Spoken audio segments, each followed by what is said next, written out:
Welcome, my name's Chris, and today I have a lesson aimed at beginner and intermediate guitarists who are looking to improve their chord sounds.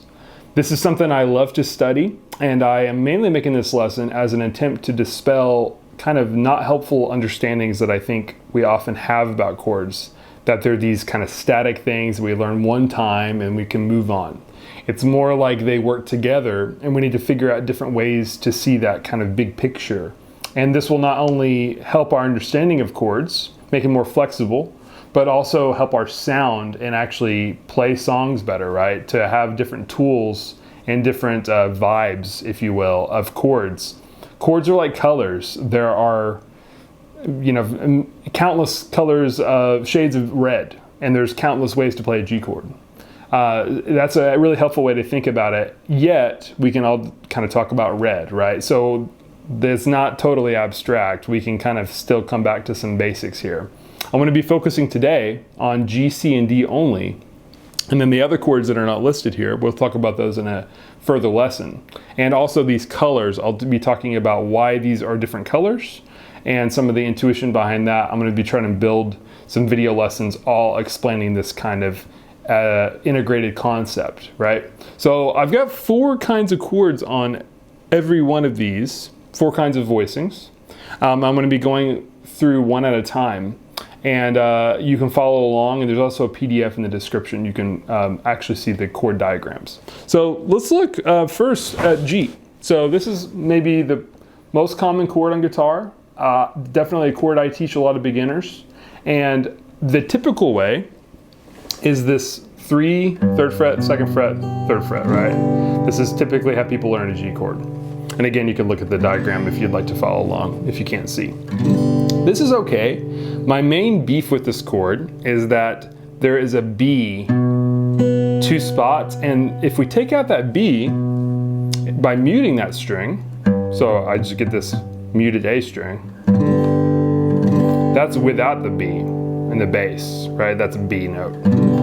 You don't have to know that, but so basically we can immediately up our chord game often by taking out a note, which is kind of counterintuitive, right? It's like, that note's there, why not play it? But this is kind of a subtle thing about voicing. This is just a little bit muddy, and you can play it if you like, right? But the whole point of this video is that there's not a right and wrong. It's more about there's an intuition here, and I'm kind of picking that intuition, or my intuition's picking the chord that I want to play, and that can be very helpful in learning songs or writing songs or just having fun with guitar.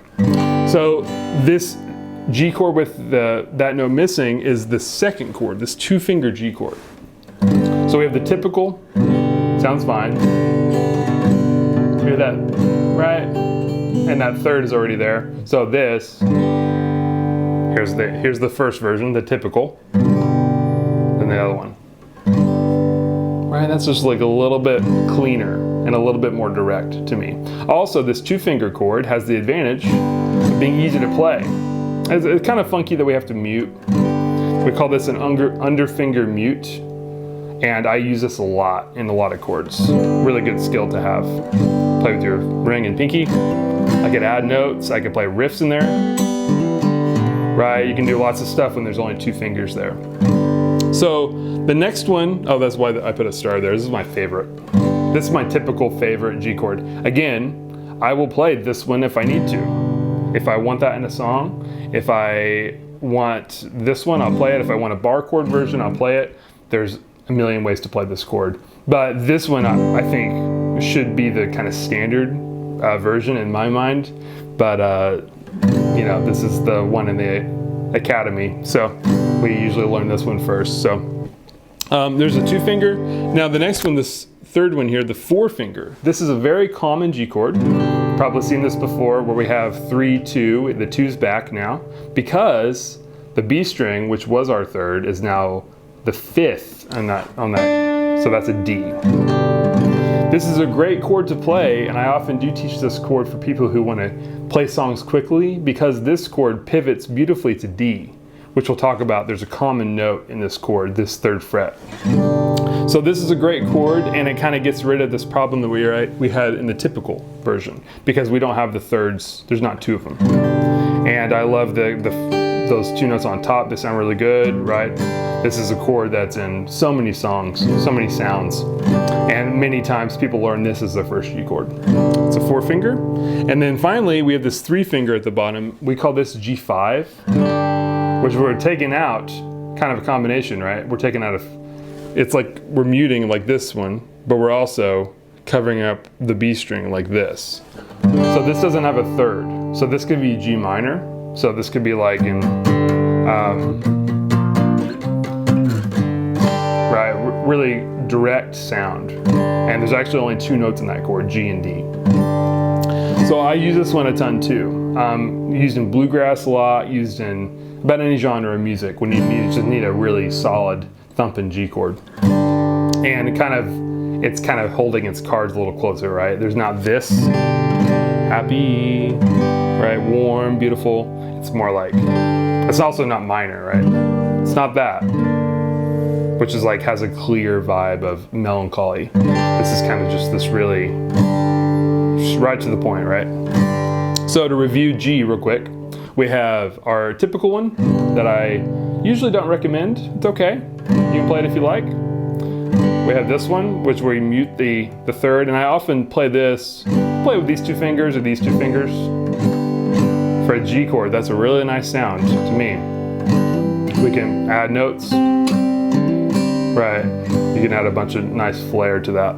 And then we have this 4-finger, very common, right? Beautiful. And then finally, very straight ahead, direct G5 at the bottom. Let's move on to C. If you are brand new to music theory or thinking about playing in a key, G would be our 1 and C is our 4. And I'm gonna have to limit myself heavily here. I'll make another video about this. But when I hear music, along with many other musicians, we hear the numbers first and we feel the numbers first, and then we translate it to whatever key we're in. And I'm spending time on the key of G because it's so common and because we can use a capo and play in other keys. And you're gonna hear, how many times have we heard this sound or that sound, like from a D chord or the C. These are extremely common guitar sounds. So really understanding the key of G sounds and then translating it to numbers, eventually you can go the other way. You'll hear the numbers and you can figure out what chords you wanna play and what key. So, okay, for C, this is our 4 chord. If G is our 1, we just use our alphabet, G, A, B, C. And again, I want to be covering the A and the B chords, which are both minor, in another lesson. Today, we're working with 1, 4, and 5, which are primary chords. Those are extremely common, right? So C, typical C chord, again, it's great. Nothing wrong with it. You'll notice that there's not a lot of, you have to move everything, so this is why these chords don't always serve us, right? We want to learn just different options so our subconscious can kind of have different paths through a song, right? And this might be fine if that's what you want. That's the typical. This one is a great intro C chord for many people, C major 7, where we basically take off this index. So we just have 3 and 2. When this 3-2 kind of thing is just from like the G, right? It's the same idea. We're just moving it down. We call this a major 3rd. But a major 7 chord's a really nice, soft, kind of like that soft glow, right? Very jazzy, very soft on the ears. So this is also a great chord for beginners because it's very easy to play. You could play a 2-finger G chord, 2-finger C chord. A little bit more smooth than, right? And a big point here is that we really want to promote resonance on guitar. This is something I am also passionate about. I don't think it's talked about enough. We really want to have warm resonant chords, especially if you play acoustic, especially if you play rhythm guitar. Now, there's a time and place for not that, for like lack of resonance, right? Where we want maybe like real dry. That's a certain sound, right? But typically we don't. We want the guitar to kind of be like a warm piano or something. That's a good way to think about chords, I think, at first, is to have this really nice ability to kind of have the sound continue. So when you're working on these, I would really try to hold the chord as long as you can and see if there's any common notes to the next chord you're going. In the case of G to C major 7, there's a few, right? There's The G and the B string are both open on both. So, okay, that's the C major 7, very easy to play.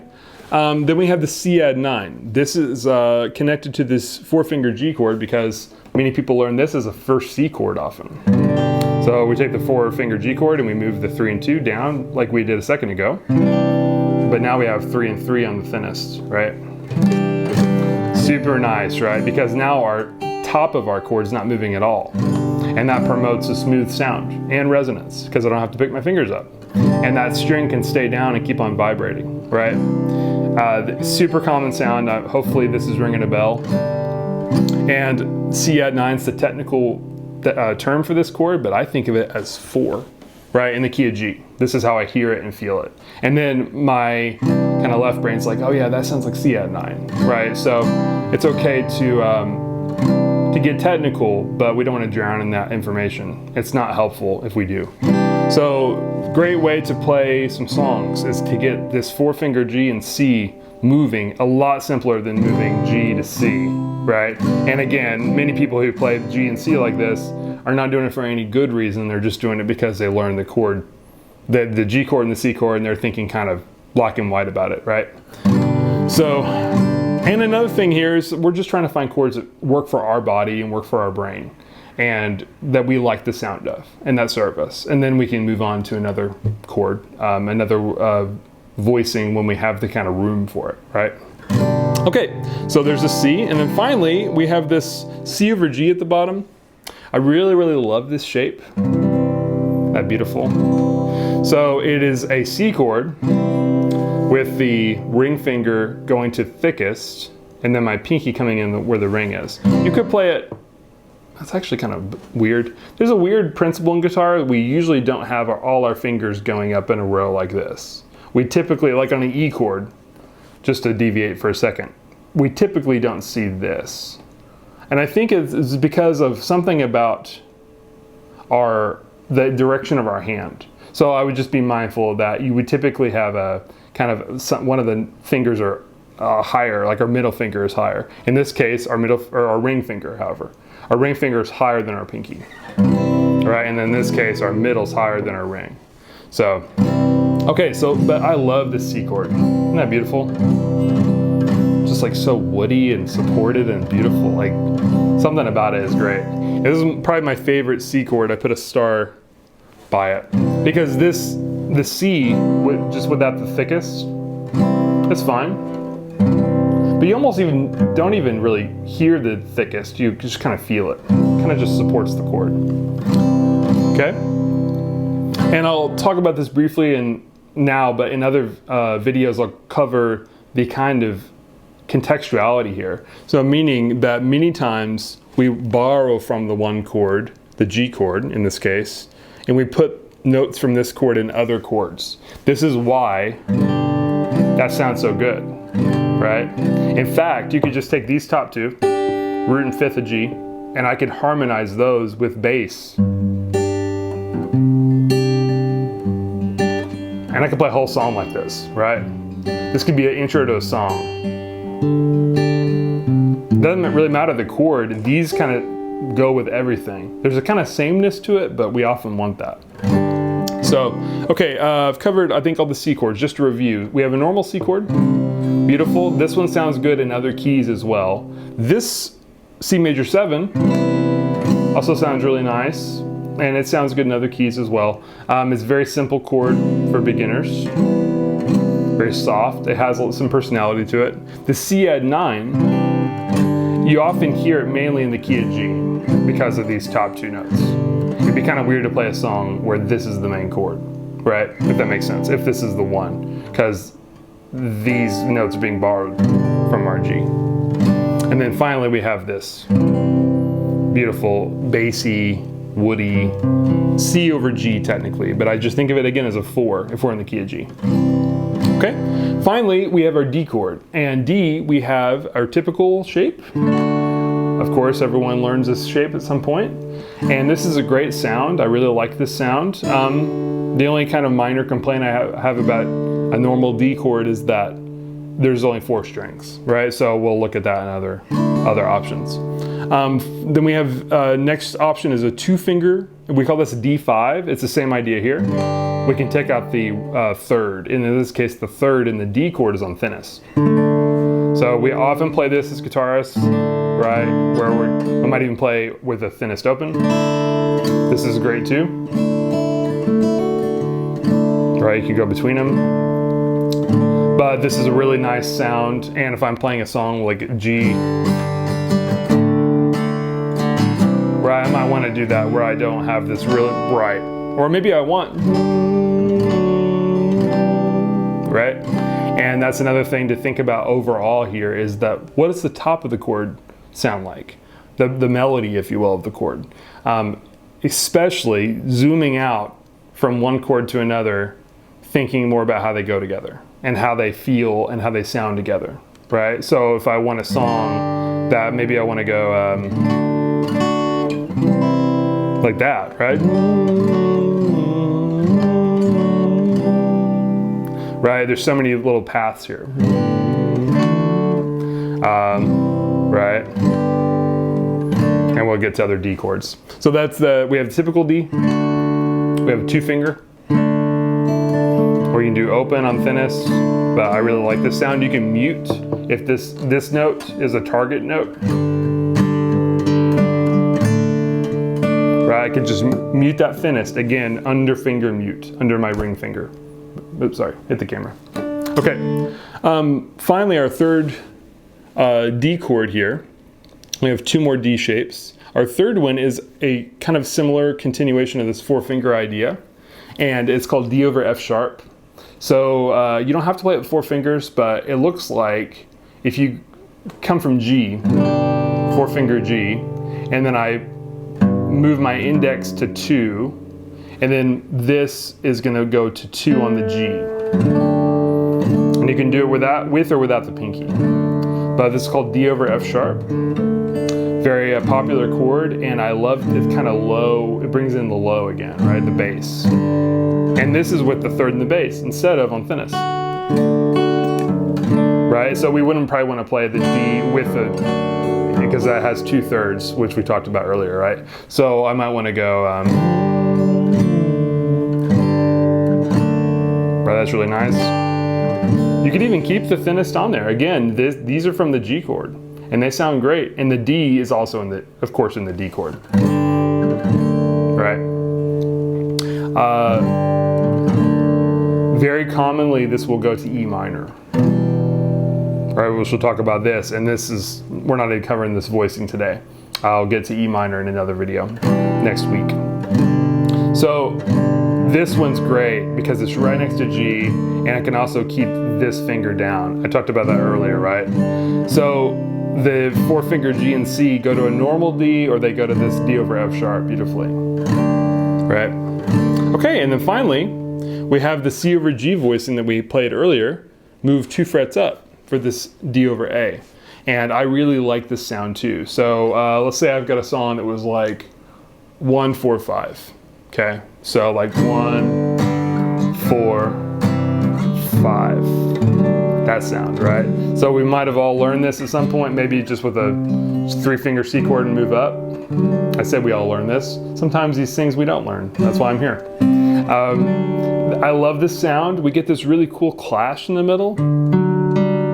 Right, so that's why I call it D, or actually, sometimes you will see maybe this chord called like D add 4, because that's the 4 in there as well as 1, 3, and 5, or 1, 3, 1, 4. There's not even any 5th. But then we can add the A in the bass, just like this chord. Really, really nice. So if we have especially C going to D, something like that, right?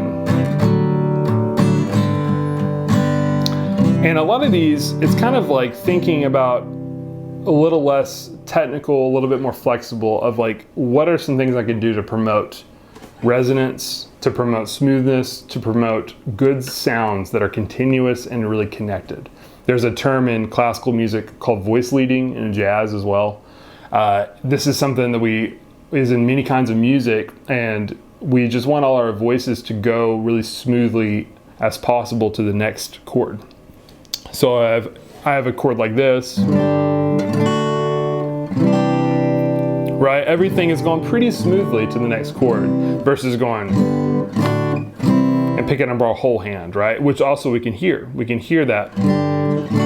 If we're not careful, we can put little gaps of sound, which kind of make us less resonant and less harmonic, right?